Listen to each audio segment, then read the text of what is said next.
जय गुरु दादा। आज मैं कुछ मुख्य बातें आप लोग के बीच में रखना चाहूँगा जो कि हमारे जीवन के कुछ मार्मिक बातें हैं। मैं अपनी माँ के बारे में, जो परमपिता के दयाल धाम में वो कैसे गई, मैं उनके बारे में कुछ वृत्तांत आप लोग के बीच में रखना चाहूँगा।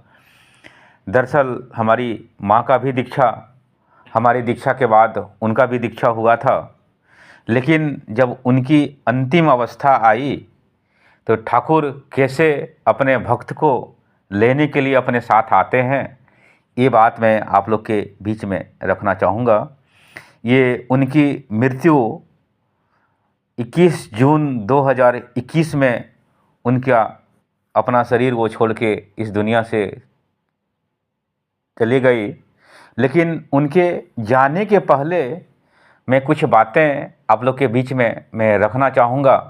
मैं उस बात को आज भी याद करता हूँ तो मेरे रोंगटे खड़े हो जाते हैं। दरअसल माँ मेरे ही साथ वो रहती थी, लेकिन किसी कारण से हमारे और कुछ भैया लोग बोकारो रहते हैं, तो बोली कि बेटा मैं कुछ दिन उसके पास में मैं जाऊंगी और मैं वहाँ कुछ दिन रहूँगी, उसके बाद फिर मैं तेरे पास आऊँगी। वही संदर्भ में वो हमारे घर से जस्ट मेरे बगल में ही एक मेरे भैया हैं, उनके घर में गई और वो उनको थोड़ा बीपी भी था। वो बीपी का भी मेडिसिन कुछ खाती थी, लेकिन कुछ कहते हैं नहीं कि जो कुछ जीवन का कुछ ऐसा कुछ संयोग होता है। उनको क्या हुआ कि कुछ दिन उनको शरीर छोड़ने के पहले, तकरीबन 1 महीना पहले, उनकी स्थिति मतलब उनको वन साइडेड पूरे शरीर में जो होता है ना पैरालिसिस का अटैक, वो उनका शरीर में आ गया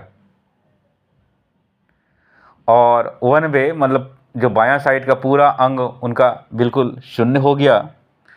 और दादा उस टाइम जो था 2021 की बात है, क्योंकि कोरोना जो सेकेंड फेज में आया था और बिल्कुल पीक पे था। मतलब आलम ये था कि मैं कभी देखता था कि बोकारो जो यहाँ पे शमशान भूमि है, वहाँ कितने लाश जलते थे। मतलब लाश लोगों को जलाने का टाइम नहीं मिलता था, इतनी भागम भाग था। इस बीच में वो काफ़ी उनका शरीर गिरने लगा। डॉक्टर भी बोला उनको, जब डॉक्टर का कुछ ट्रीटमेंट हुआ तो बोला घर में ही उनका कुछ कुछ ट्रीटमेंट हुआ। उसके बाद शरीर उसका धीरे धीरे धीरे धीरे धीरे गिरने लगा और मैं उनसे मिलने के लिए हमेशा जाता था। वही क्रम में वो तो कुछ बोल नहीं पाते थे। ये सिलसिला कुछ दिन तक चलते रहा और उसके शरीर में कुछ कुछ बेड सोल जो होता है ना, घाव भी होने लगा। वो धीरे धीरे काफ़ी विचलित होने लगी, परेशान होने लगी। उसके बाद मैं उससे जब बीच बीच में जाता था मिलने के लिए, वो काफ़ी परेशान रहती थी। मैं इस क्रम में, चूँकि उस टाइम तो कोरोना काल बहुत पीक पे था, लोगों से किसी से बात भी नहीं हो पाती थी। उसी क्रम में मैंने देवघर भी फ़ोन किया कि दादा मेरे लिए आप आचार्य देव से कुछ मेरी माँ के लिए कुछ निवेदन करिए। तो सद्धे राजेश दा को मैंने फ़ोन करके मैंने बोला, वो हमारे लिए जो अभी वर्तमान आचार्य देव हैं उनसे कुछ निवेदन हुआ। तो दादा ने हम मतलब मेरे लिए भी कुछ संकेत दिए कि आप भी बहुत मतलब माँ के पास बहुत सावधानी से जाइएगा, पूरा मास्क लगा के वगैरह वगैरह बहुत सारा आप ये में जाइएगा और उनके लिए आप जो भी हो सके ट्रीटमेंट करिए। और दादा मैं हमेशा जस्ट वो मतलब बगल में ही थी, मैं जाता था।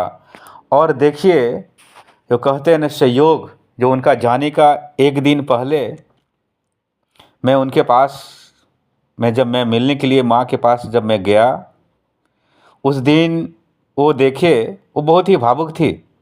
वो बोल तो बेचारी कुछ नहीं पाती थी, लेकिन हम जब उसके पास गए, वो धीरे धीरे धीरे एक एक हाथ उसका काम करता था, वो मेरे धीरे धीरे हाथ को मेरे नज़दीक किए और मेरे हाथ को पकड़ के वो कुछ कहना चाह रही थी। दादा, वो मैंने उसके आँख में देखा, पूरा वो भावुक थी और वो कहना चाहती थी, बेटा अब मेरा कष्ट बर्दाश्त नहीं हो रहा है, तुम अपने ठाकुर से कहो कि मुझे मुक्ति दे दे। दादा, मैं इस बात को मैं अभी भी याद करता हूँ तो मैं भावुक में हो जाता हूँ। लेकिन जो परमपिता की इच्छा होती है, सर्वोपरि वही होता है। वही दिन मैं घर आया और अगले दिन दादा, और मैं इसी क्रम में वो स्मृति नहीं कर पाती थी तो मैं ही उसका स्मृति करता था। मेरा एक दिन भाव आया और डब्बा से मैं अपनी जो माँ का स्मृति जो मैं निकालता था, एक दिन मेरा क्या भाव आया कि उसके लिए मेरा हाथ में जितना भी डब्बा से पैसा आया और मैं ठाकुर को के नज़दीक में मैंने बोला कि ठाकुर, आज के बाद मैं अपनी माँ का स्मृति नहीं करूँगा, उसमें जिसका कल्याण हो आप वो करिए।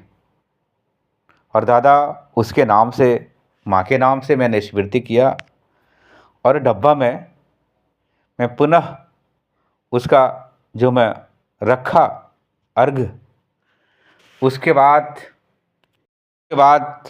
मैंने ठाकुर को देखा। दादा, वो चीज़ मुझे आज भी आता है जो मैंने जैसे कहा था कि ठाकुर, आज के बाद मैं अपनी माँ का स्मृति नहीं करूँगा। उसके बाद मैं ठाकुर को मैं क्या देखता हूँ, जो मेरी ठाकुर की जो छवि है, ठाकुर की आँख में मुझे ऐसा प्रतीत हो रहा था कि भर भर के जैसे कोई पिता रोता है ना, उस ढंग से उनके मैंने उस दिन आश्वास किया कि मैं अपने परम पिता का, मैं ठाकुर का मैंने आँख में आंसू देखा। मैं और डर से मैं भयभीत हो गया कि मैं ठाकुर, मैं क्या बोल दिया आपको। और दादा कहते हैं ना कि भक्त बस भगवान होते हैं।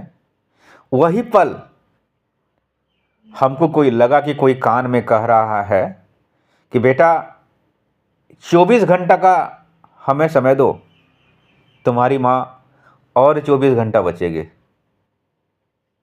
पता नहीं ये परम पिता का जो लीला है, ये वही चीज़ होता है। उसके बाद अगले दिन ही मैं फिर उसके पास गया। वो देखिए काफ़ी वो शांत फिर हो गए थे। वो जितने वो दर्द से जो उसका जो शरीर में जो बेडसोल हुआ था, वो बहुत, उस दिन के बाद फिर मैंने जो शाम में गया, वो बहुत शांत हो गई थी वो। उसके बाद मेरे जो भी सब लोग बहन लोग दीक्षित है, मैंने सबों को बोल दिया कि देखो 24 घंटा और माँ बचेगी। बहुत सारी बातों को मेरी बहन लोग बोले, भाई बोले कि क्या यार तुम बोलते हो, 24 घंटा क्या बचेगी, उसका शरीर में कष्ट है, 24 घंटा इतना दिन से है। बोले नहीं, ये परम पिता का कथन है, 24 घंटा माँ बचेगी तो माँ मात्र। चूँकि हमें परम पिता पे पूरे विश्वास था। और अगले ही दिन दादा, अगले दिन का संडे था। मैं अगले दिन जब हुआ तो अगले पल जैसे कोई होता है ना कि एकदम घर मेरा बिल्कुल शांत हो गया था। एकदम शांत अवस्था में, जैसे कोई चीज़ घर से कोई जब जाता है ना, जैसे किसी की शादी होती है और किसी की जब विदाई होती है, तो कैसे वो माहौल एकदम शांत हो जाता है। वो वातावरण वैसा शांत प्रतीत हो रहा था। मैं फिर मिलने के लिए भी गया तो उसके जो मेरा जहाँ वो रह रही थी वहाँ भी देखिए माहौल बिल्कुल वो शांत था। उसके बाद मैं घर आया। घर आने के बाद मैं दोपहर में मैं भोजन भी नहीं किया, चूँकि मेरा भी मन बहुत एकदम अपसेट हो गया था कि ठाकुर आपकी जो लीला है वही होगा। मैं नाश्ता करके, उस दिन का संडे भी था और ऑनलाइन सत्संग भी हम लोग का यहाँ पे चलता था, तो मेरे एक ये थे मित्र, मैंने बोला दादा आज हम सत्संग, पता नहीं हमको हिम्मत नहीं हो रहा है, हम सत्संग का परिचालना हम नहीं कर पाएंगे, वो सत्संग आप करिए। तो वही क्रम में मैं जब सो के 4 बजे उठा, उसके बाद 4 बजने के बाद दादा और जैसे कुछ समय बहुत निकटतम आता है ना, वैसे निकटतम आने लगा। मेरी धर्मपत्नी बोली भी खाना खाना नहीं खाइएगा, बोले नहीं आज मेरा मन नहीं कर रहा है खाने का, आज हम नहीं खाएंगे। और दादा 4 साढ़े 4 जैसे बजने लगा, पता नहीं मेरे मन मस्तिष्क पे अब एहसास होने लगा कि देखो अब हो सकता है उस घर से फ़ोन आएगा। हम अपनी वाइफ का से ये बात का हम जिक्र कर रहे थे, क्योंकि परम पिता का जो ट्यूनिंग होता है ना दादा, वो विश्व ब्रह्मांड के जो जो मतलब रचयिता होता है, मैंने उस दिन एहसास किया। और उस दिन जस्ट 1 घंटा के अंदर तकरीबन मतलब 4:30 या 5 बज रहा होगा, वही टाइम मेरे बड़े भैया का फ़ोन आता है मेरे नंबर पे कि अब आ जाओ, माँ नहीं रही, इस दुनिया से निकल गई। दादा उस दिन मैं परमपिता का एहसास कर पाया, मैं अपनी ठाकुर को मैं समझ पाया कि परमपिता भक्त का किस ढंग से बात सुनते हैं। जैसे कहते हैं ना, ठाकुर से जैसे पूछे थे कि ठाकुर इतने लोग आपके सामने में निवेदन करते हैं, सब आपकी बात पहुंचती है। ठाकुर ने कहा था कि जो भक्त मुझे अंतरात्मा से फरियाद करता है, निवेदन करता है, सारी बातें हमारे तक पहुंचती। उस दिन दादा मैं इस चीज़ का एहसास कर पाया कि ठाकुर जीवंत आत्मा में अभी भी विराजमान है।